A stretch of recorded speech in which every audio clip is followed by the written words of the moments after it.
De actualidad. Hola oyentes de Radio Sefará, tenemos el gusto de volver a tener en los micrófonos de la radio a Jesús Pérez Triana, que es analista de defensa. ¿Qué tal, Jesús? Pues encantado de estar de nuevo en Radio Separat. Siempre es un placer. Bueno, ya sabes que estamos a punto de mm, culminar un año desde el ataque, el pogromo así llamado del 7 de octubre contra Israel, producido por Hamas, pero eso no acabó allí. El día 8 de octubre ya Hezbollah empezó a disparar misiles contra el norte de Israel, luego se sumaron las milicias de Yemen, desde Siria, desde los proiraníes en Irak, etcétera, y detrás de todos ellos, evidentemente, hay una sombra alargada del régimen de los ayatolás en Irán. Queríamos hacer una especie de balance contigo, pero también podríamos abordar las últimas novedades. Bienvenido a Radio Sefarad otra vez. Pues encantado y evidentemente da la sensación de que si hasta aquel entonces estábamos acostumbrados a conflictos que eran bilaterales, o digo bilaterales, siempre habían dos elementos clave: Israel defendiéndose de un solo enemigo. La principal, yo creo que el balance, la primera gran cambio ha sido la regionalización del conflicto, que eso no quiere decir que antes no fuese importante las alianzas árabes, pero cómo se ha convertido en un conflicto con muchas fronteras, evidentemente acá, que apuntan a Irán, y esa sensación que venimos arrastrando desde hace, yo creo que ya la última década, desde aquella vez que Obama anunció que iba a tomar medidas en caso de que se usasen las armas químicas en Siria y no lo hizo, y eso nos dio una sensación de debilidad que fue percibida claramente por toda una serie de países para los que llamamos potencias revisionistas, países que pretenden poner patas arriba el statu quo y el orden internacional. Y tengo la sensación de que este conflicto en esa no solamente es un conflicto regional para Israel, sino que estamos en esta nueva nuestra nueva era de un Occidente menos capaz de ser resolutivo, de ser el actor imprescindible, y eso se está tomando nota no solo en la región de Oriente Medio. Esto ya es una cosa que trasciende Israel, sino que como ciudadanos que vivimos en países occidentales, en situaciones es decir, en regiones lejanas, y estoy hablando de Asia-Pacífico, en el que están tomando nota cómo interviene Occidente en las crisis. Vaya, parece que ha cambiado y eso da una ventana de oportunidad a los enemigos de Occidente. Entonces ese es el balance fundamental. Uh-huh. Bueno, Este conflicto excepto... no se parece nada a lo que ya hemos vivido, cosa que en Oriente Medio parece que sucede cada cierto tiempo. Tampoco voy a pensar que nunca hubo conflictos que, bueno, quiero decir, no creo que sea tan ingenuo de decir que no hubo nunca conflictos que pusieron patas arriba a la historia y al mundo. Claro, no digo de que cuando hablabas de estos conflictos a nivel global, pues sí que también hay un conflicto regional de Occidente, podríamos decir que es el de Ucrania, pero que eso lo vamos a dejar de lado o como ficha para respaldar algunos movimientos que se puedan vislumbrar a nivel global. Lo que sí has mencionado es esto, ¿no? Del conflicto multifrente contra Israel. A mí personalmente solamente me recuerda una ocasión que fue justamente con la declaración de la independencia en 1948, que atacaron a Israel 7 ejércitos árabes, incluso algunos tan lejanos como el de Irak, y que hoy en día también está participando de alguna manera en esto, ¿no? Pero entonces con las armas de entonces la situación era muy distinta.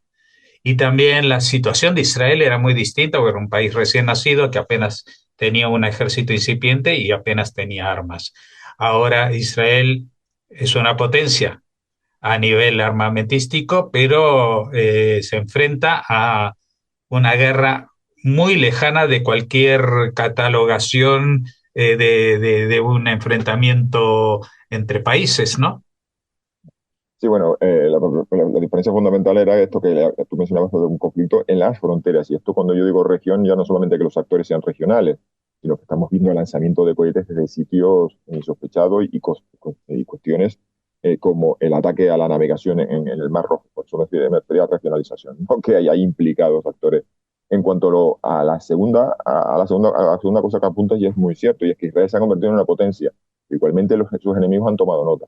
En la idea de que tuvimos guerras convencionales que intentaron destruir el Estado de Israel, el 67, el 73, y finalmente, pues los enemigos de Israel han tomado nota en el sentido de que no pueden ir a buscar un enfrentamiento convencional en el campo de batalla. Carro de combate frente a carro de combate, avión frente a avión, buque de guerra frente a buque de guerra, porque además, si repasamos la historia, vemos que Israel ha prevalecido de una u otra manera en cada uno de esos aspectos. Y ahí no me voy a entretener, pero eso nos llevó precisamente a lo que, si en Occidente se hablaba de revolución de los asuntos militares, desde Israel se apuntaba y lo llamaban la otra revolución, que es la que han hecho los enemigos de Israel, buscando siempre, pues, formas de guerra asimétricas, formas de guerra no convencional, formas de guerra que obligan a Israel a defenderse y a responder de una forma eh, que le deja, es decir, que a la luz de la opinión pública occidental, pues le deja mal parado. Y esa es la situación, es decir, en la que ha vivido permanentemente, en el que unos enemigos han ido tomando nota de buscar sobre todo, no solamente la asimetría en cuanto al enfrentamiento, sino una forma, por así decirlo, asimétrica, la idea del tratamiento informativo. Y eso es una de las cosas, claro, si uno, por ejemplo, y el caso más concreto, si alguien, un enemigo, lanza un cohete desde un vecindario y Israel tiene que responder a ese lanzamiento de cohetes desde un vecindario, desde al lado de un hospital, y hay siempre una probabilidad estadística de que salga dañado alguien quien no debe, pues a la luz del mundo, pues evidentemente aquí tenemos, se soslaya el aspecto del agresor que ha lanzado y atacado eh, un arma de no precisión contra un núcleo urbano de Israel, que esto es una cosa que está en los protocolos de la Convención de Ginebra, que a mí me resulta curioso, ¿no? ¿Verdad? Que siempre que se habla de Israel y los conflictos siempre se habla de legalidad internacional, leyes de guerra, y digo, bueno, pero vamos a aplicarlas a todos los casos, como el lanzamiento masivo e indiscriminado de cohetes no guiados desde Gaza y desde el sur del Líbano o desde la totalidad del Líbano contra Israel. Entonces tenemos esa asimetría que no solamente es de medio, sino que es una forma de asimetría que explota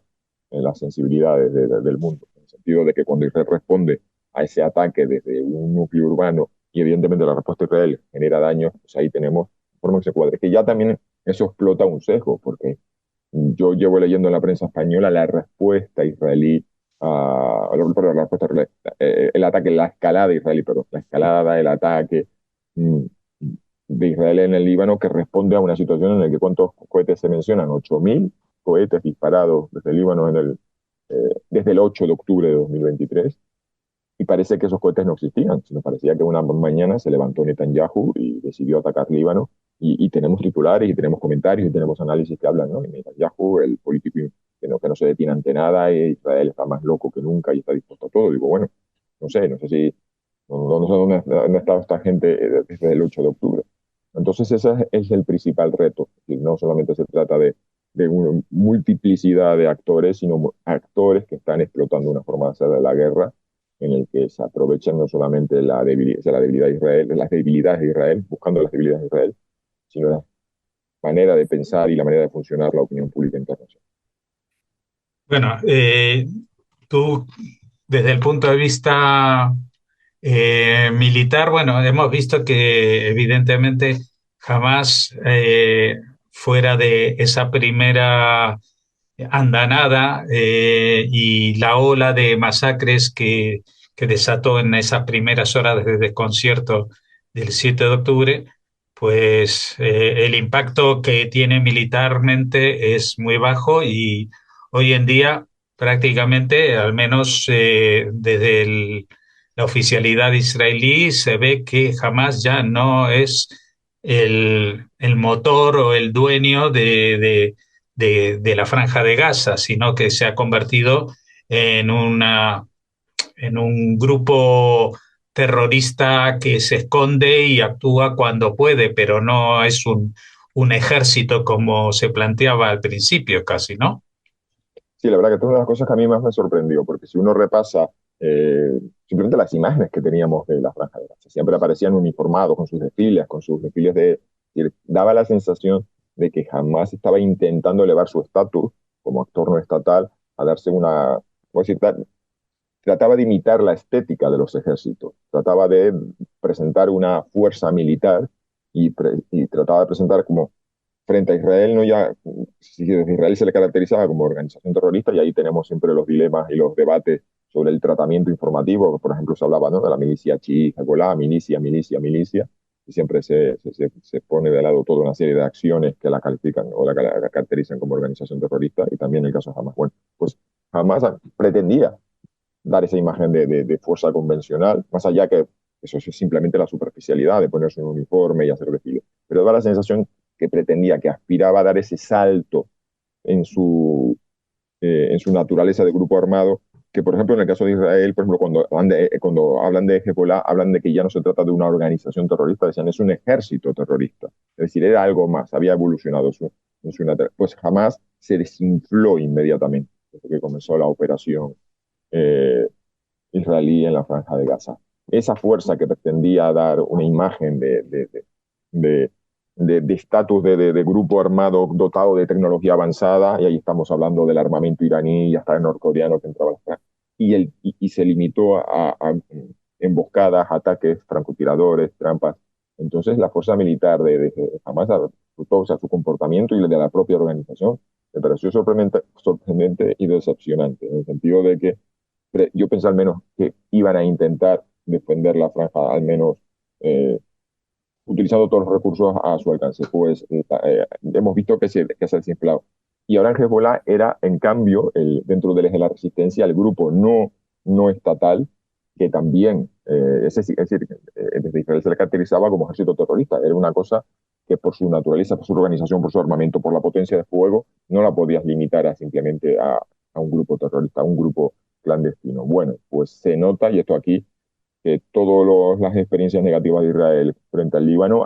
llevaron a replantearse la manera de actuar, y se alcanzó una penetración de la estructura interna de Hezbollah que yo creo, y esto ya, yo no sé si algún día se desclasificará, no sé si las factorías de ficción televisiva israelí nos darán una versión para todos los públicos, pero yo tengo muchas ganas de que alguien algún día me explique cómo lo hicieron, porque no creo que haya operación de inteligencia en la historia del mundo moderno que se pueda equiparar a lo que realizó los servicios de inteligencia israelíes con Hezbollah, y viendo los frutos de ese trabajo en las últimas semanas. Y eso también nos pone en una tesitura, perdón, también teníamos unas expectativas de que Hezbollah, bueno, desde que Israel pise suelo del Líbano, íbamos a ver terribles consecuencias, y vamos a ver si, sí, no sé si Hezbollah se está todavía guardando o reservando, o es que ahora, o sea, no sabemos si no tiene capacidad porque los arsenales han sido destruidos, o no sabemos que si ni siquiera hay alguien para dar la orden. Es decir, ahora mismo hay muchas cosas de las que desconocemos sobre Hezbollah, y estamos entonces en un momento de expectativa. Y esa ha sido también otra sorpresa, pero bueno, más sorprendente fue la manera en que fue atacada desde dentro por Israel. Bueno, yo quisiera pensar que también hay otro factor en este panorama, que va a resultar un gran globo desinflado, que va a ser ya un actor estatal como Irán. Es decir, hemos visto cosas que no suponíamos nadie que se podían hacer, como matar al líder de Hamas en el propio Teherán, pero tampoco hemos visto, hemos estado muy convencidos de que la respuesta iraní se iba a desinflar tanto como fue aquella dada en abril, con unos misiles de largo alcance que no llegaron a provocar absolutamente nada, ningún problema en Israel. Ahora mismo que estamos grabando esto, se está produciendo una nueva andanada de cohetes y misiles hacia territorio israelí. No tenemos datos para asegurar ni la cantidad ni la calidad de esto, pero creo que responde a un umbral que se está superando. Es decir, hemos sabido que con seguridad después del asesinato del líder de Hezbollah, Nasrallah, que culmina una pirámide de toda la cúpula militar de Hezbollah en el Líbano,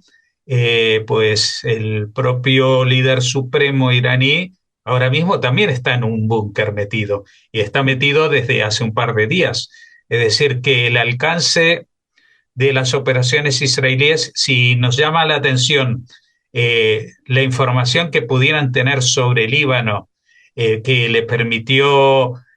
hacer estas operaciones espectaculares de los buscapersonas explosivos y los walkie-talkies y los ataques selectivos incluso contra el propio búnker del dirigente máximo. Yo creo que Irán va a tener que medir muchísimo sus acciones porque se está mostrando o demostrando como un gigante con pies de barro, es decir, de que estaba muy conforme con toda este anillo de fuego alrededor de Israel, de los hutíes, de la Franja de Gaza, de Hezbollah, de los proiraníes en Irak y fuerzas afines en Siria, pero ahora alguien está golpeando sus puertas, ¿no? Sí, la verdad que yo he tenido momentos en el último año, o sea, haciendo balance de un año después de los acontecimientos de octubre de 2023, la sensación de que sí, hubo momentos en el que teníamos la sensación de que Irán, a través de sus peones en el tablero de juego, eran capaces de poner patas arriba y hacer arder la región. Claro, afectando, como siempre, como dije yo, utilizando estrategias que explotaban la debilidad de Occidente. Por ejemplo, el ataque a la navegación marítima. Ahí el poderío militar occidental es incontestable, pero los buques civiles. Entonces siempre estábamos viendo una sensación de que había momentos de Irán que decíamos, vaya, aquí ha entrado un nuevo jugador en el tablero de juego muy fuerte. Pero eso, como efectivamente has mencionado, se ha desinflado. Hay quizás también un sector de los dirigentes iraníes que están esperando el resultado de las elecciones de Estados Unidos. Eso ha habido ya incluso informes oficiales, y esto lo hemos tratado en uno de los proyectos en el que participo, se llama Monitor Disinfo, es una plataforma de expertos de desinformación, y me llamaba la atención los informes estadounidenses sobre acciones de desinformación, y decían que los hackers iraníes habían robado información de la campaña de Donald Trump para entregársela a Kamala. Y que en la campaña de Kamala Harris no la habían usado porque decían, aunque esto nos pueda beneficiar, no vamos a permitir que actores externos como Irán sean relevantes con sus triquiñuelas. Entonces, eso por un lado, hay un sector o hay una que está por lo menos esperando a ver qué pasa en las elecciones. Yo creo que, como diciendo esto, esperando la victoria de Kamala Harris para volver al punto aquel en el que hubo unas negociaciones nucleares con Barack Obama. Más allá de eso, que no creo que simplemente hayan decidido esperarlo todo, o sea, no me fío de las expectativas o de las esperanzas iraníes por una victoria demócrata. Evidentemente, aquí también ha habido un caso de penetración de la inteligencia y, por cierto, estas cosas cuando se filtran desde Occidente, pues uno puede pensar o creerlas más o menos, pero que el expresidente iraní Ahmadinejad ha dicho que habían creado una unidad especial para cazar, para filtrar, para purgar agentes de inteligencia al servicio de Israel dentro de Irán, y habían descubierto que el líder de esa organización o de esa unidad también estaba al servicio de Israel. Y él lo decía como, así no se puede, chico. De esta forma no hay manera de luchar contra los espías israelíes. Entonces digo que si esta cosa hubiese salido en la prensa occidental, dices, bueno, aquí ya no sabemos si ha habido una filtración de Israel o ya los guionistas de las múltiples series que nos están permitiendo conocer el funcionamiento de las servicios de inteligencia le han dicho, oye, mira, necesitamos desviar la atención, soltar alguna idea que os parezca brillante para, en este caso, por tanto, yo creo que sí da la sensación de Irán, y eso que estamos grabando justo en el momento en el que se ha producido un ataque, en el que se habla ya de 100 cohetes o misiles balísticos, sería propio, iraníes usados. Vamos a ver, esperemos que cuando termine esta grabación y podamos consultar, digamos que los daños hayan sido mínimos o inexistentes. En cualquier caso, no sé si estoy de acuerdo contigo en que hay una sensación de que Irán actúa para lo que uno puede esperar de Irán de una forma cauta o temerosa, pero no digo prudente, porque no le estoy dando adjetivos positivos, sino todo lo contrario, sino de cautela desde el que ha sido apaleado o el que ha salido escaldado de sus acciones previas. Sí, la verdad es que todo apunta a esa tesis. Claro que tendremos que esperar para ver cómo evoluciona. También hemos conocido en estos últimos días, porque en realidad desde que estábamos ya pendientes de la celebración, entre comillas, de un año después de este ataque del 7 de octubre, en pocos días ha cambiado todo. Estábamos hablando de Hamas, estábamos hablando de Gaza, de qué iba a pasar con Gaza el día de mañana, que esto que lo otro, que esto no acaba. Y de pronto el terremoto libanés nos ha llevado a una dimensión distinta. Y, por ejemplo, ha trascendido de que una de las informaciones que llevó a impulsar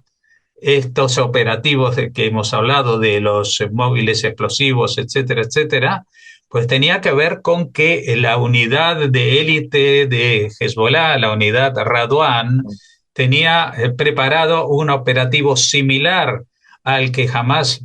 hizo el 7 de octubre para el próximo 7 de octubre. Es decir, que iban a hacer como una especie de homenaje un año después con 3.000 hombres preparados para invadir Israel desde el norte. Y esto pues ha propiciado que los planes se aceleraran. Pero evidentemente los planes de Israel, al menos lo que hemos visto en estas últimas 2 semanas actuando en territorio libanés, no son algo improvisado, sino que es algo con una programación muy detallada y meticulosa y con etapas que se van cumpliendo de momento con una victoria aplastante de Israel, porque hemos visto que sí, todos los días siguen cayendo cohetes y misiles lanzados desde el norte, pero cada vez con menor frecuencia. Eh, Sabemos que la organización Hezbollah está descabezada y sabemos también que en Líbano, aparte de Hezbollah, hay una gran población que hace muchos años que le gustaría ser un país independiente, cosa que desde finales de su propia guerra civil, las intervenciones de Siria y la penetración de esta organización Hezbollah creada por Irán tras la retirada de la OLP en el año 82, pues había mucha gente esperando, o sea que igual esto también puede ser una espoleta para un cambio político dentro del Líbano, ¿no crees? Pues sí, la verdad que cuando hace poco vimos a dirigentes libaneses hablando de que era hora de poner en marcha el cumplimiento de la resolución 1701 de Naciones Unidas, que habla de que las fuerzas de grupos estatales, de grupos no estatales, perdón, de grupos armados, que todo el mundo saque Hezbollah porque tampoco hay, no estamos hablando de grupos, o sea, no hay una proliferación, una multiplicidad de grupos armados libaneses pululando por el sur del Líbano. Bueno, pues decía desde el gobierno libanés, decía, pues va a ser hora de ir empezando a poner en práctica esta resolución de Naciones Unidas, que como yo mencionaba antes, que siempre que se trata de Israel siempre se pone por delante resoluciones de Naciones Unidas, leyes de la guerra, y digo, bueno, pues vamos a ponerlas todas encima de la mesa, ¿no? No solamente aquellas que les permiten escribir y redactar crónicas para criticar a Israel. Entonces eso fue ya la primera señal, y bueno, ya la parte yo creo que ha habido una ola ¿cómo diríamos?, de júbilo que ha atravesado de ciertas comunidades del Líbano, ciertas comunidades en Siria, la diáspora de diversos países que están, bueno, es decir, que ha habido alegría o manifestaciones de alegría por las operaciones israelíes dentro de comunidades árabes e iraníes en los, más lugares, los lugares más recónditos, imagino, inesperado, porque lo he visto en redes sociales y explicando muchos de ellos diciendo, bueno, a mí me podrán caer peor o mejor los israelíes, pero han matado al líder de una organización que arruinó la vida de mi familia, que obligó a mis padres a exiliarse y que ha maltratado a los ciudadanos de mi país. Y eso lo han dicho sirios, lo han dicho libaneses. Y entonces da la sensación de que si hubiésemos llegado, o sea, si estas operaciones de la inteligencia israelí no se hubiesen producido, habríamos llegado al aniversario con un estado de ánimo muy diferente.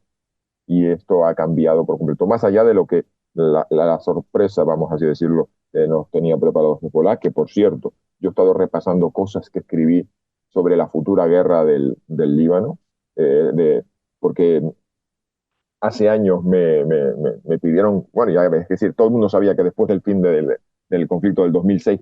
tanto Israel como Hezbollah se estaban preparando, y la idea de que Hezbollah quería atacar las comunidades de Galilea, quería clavar la bandera de Hezbollah en territorio israelí, era una cosa que estaba ya anunciado por Nasrallah, y todos estábamos esperando que la construcción de túneles y toda la serie de acciones en la frontera, si nos esperábamos un acontecimiento como lo que sucedió en localidades israelíes cerca de Gaza, en el norte. Es decir, el plan, no el plan, no, pero sí de la intentona o el intento, o la idea, la palabra es la idea de atacar a Israel dentro de su territorio y asaltar comunidades, masacrar su población y colgar la bandera, fue Hezbollah la primera que lo planteó. Bueno, no sé si quieres agregar algo más de lo que no hayamos hablado o expandirte en alguno de los aspectos que hemos mencionado. Pues yo quería simplemente compartir un recuerdo muy personal de cómo me desperté. O sea, yo sé que todos tenemos en su pueblo, y esto ya que estamos hablando del aniversario, cuando llegue el aniversario todos pensaremos dónde estaban, cómo se enteró de la noticia y lo que sintió. Y yo recuerdo la enorme incredulidad porque yo soy una persona que trasnocha mucho trabajando entre semanas y el sábado me dedico a recuperarme energía. Entonces me levanté muy tarde, recuerdo encender el móvil, el celular, ver la absoluta incredulidad de lo que estaba pasando porque me parecía inaudito y tuve dos pensamientos. El primero es, esto nos lleva a Irán, sin duda. Llevábamos semanas escuchando que Oriente Medio iba a entrar en una nueva fase gracias al acercamiento de Arabia Saudita, que Arabia Saudita quería el príncipe heredero Mohammed bin Salman, quería, eh, si no reconocer diplomáticamente Israel, pero estaba muy cerca. Y entonces me resultaba muy evidente de que aquí alguien había, más allá de que jamás quería también volver a estar en la centralidad del tablero de juego. Y la segunda cuestión, y esto no dará ni para una conversación, sino para años de reflexión, la sensación, y esto fue una cosa que me sobrecogió pensar, esto va a resonar en Europa. Y luego los vimos, los cantos yihadistas, el auge del antisemitismo, la idea de primero caer a Jerusalén, luego caer a París y Berlín, me hizo pensar que el destino de Oriente Medio estaba, evidentemente, bueno, todos lo sabemos, estaba atado al de Europa y sobre todo que como ciudadano europeo me temía que mucha población no iba a caer, bueno, evidentemente con los sesgos antirrealíes y el antisemitismo, que nadie iba a querer verlo y que íbamos a ser una minoría los que íbamos a conectar los dos acontecimientos. Bueno, con estas reflexiones vamos a despedirnos. Muchas gracias por habernos atendido, Jesús Perestriana. Esperemos, siempre digo lo mismo, espero que podamos hacer alguna crónica ya mucho más relajada, por lo menos que señale el próximo final de este conflicto, ¿no? Es decir, yo no sé si esta es una guerra en Israel la han definido desde el principio como una guerra existencial, es decir, de que de aquí lo que está en juego es la propia existencia del Estado de Israel y eso es lógico por las circunstancias y los matices que se han dado aquí, ¿no? Pero quizás llevar al extremo este juego geopolítico permite a Israel salir en una situación ventajosa a nivel de seguridad. Por otra parte, hay cosas que se están cayendo a cachos, como es la economía, ¿no? Es decir, acaba de ser degradada en 2 puntos en Moody's en cuestiones crediticias, pero me imagino que eso un país como Israel lo puede recuperar también en tiempo récord porque una de las consecuencias anexas a esto es que la industria armamentística y de inteligencia israelí va a estar muy requerida en cuanto esto acabe, ¿no? Si acaba con una situación positiva para Israel, pues todos los países van a tener que replantearse sus políticas de defensa, que ya no serán las clásicas y los libros del siglo XIX que hasta ahora se utilizaban. Pues sí, evidentemente tengo esa sensación de que Ucrania y el conflicto regional están reescribiendo muchas cosas. A mí me pasó una cosa que hace poco estaba organizando mi propia biblioteca. Cogí muchos libros de Oriente Medio y los metí en una caja porque me di cuenta de que estaban muchos imbuidos de los acontecimientos posteriores al 11S, que el mundo había cambiado. Y ese guardar los libros en una caja se convirtió en una premonición cuando vimos los ataques con los buscas, con los mensáfonos. Y alguien dijo, lo leí en redes sociales, vamos a tener que tirar todos nuestros libros de Oriente Medio. Y yo me quedé, digo, pues mira, yo me adelanté en semanas. Tenemos una sensación de que estamos viviendo tiempo muy. Y además, como tú has mencionado, estoy seguro que cada generación de israelíes podrán decir, oye, nosotros también tuvimos un programa de radio donde decíamos que el mundo estaba cambiando rápidamente. Pues esta es la que nos ha tocado a nosotros. Y a mí la preocupación, y esto también tú terminas en un tono positivo. A mí me preocupa que Israel se había arrastrado a una guerra global permanente, que es el sueño, yo creo que de sus enemigos, que sea un país invivible, que sea un país bueno, estoy seguro que también otros israelíes de otras generaciones dirán, nosotros vivíamos ante el temor de los bombardeos sirios o egipcios o del potencial apoyado por la Unión Soviética. Entonces, a cada generación le toca un desafío diferente. Tampoco vamos a ser adanistas y decir que esto nunca había pasado antes en la historia de Israel, pero así ha sido un país, bueno, eso sí nos ha demostrado que ha ido resolviendo sus desafíos. Entonces, a mí eso, desde el punto de vista, lo que yo entiendo, el punto de vista militar, me da la sensación de que esto puede ser también un problema si Israel se ve atrapado y si los enemigos de Israel consiguen que Israel esté atrapado en un ciclo permanente de conflictos de baja media intensidad que haga un país demasiado poco normal y demasiado poco vivible. Entonces vamos a esperar ver qué respuesta dan a los desafíos. Por eso, todo lo que hemos visto en la última semana ha sido una sucesión de golpes maestros para cambiar la situación y no verse arrastrado verse arrastrado a ese eterno ciclo de ataques sin respuesta, siempre bajo el umbral del conflicto. Pues muchas gracias y hasta una próxima comunicación que esperemos que sea de un carácter más positivo para el mundo en general. Gracias.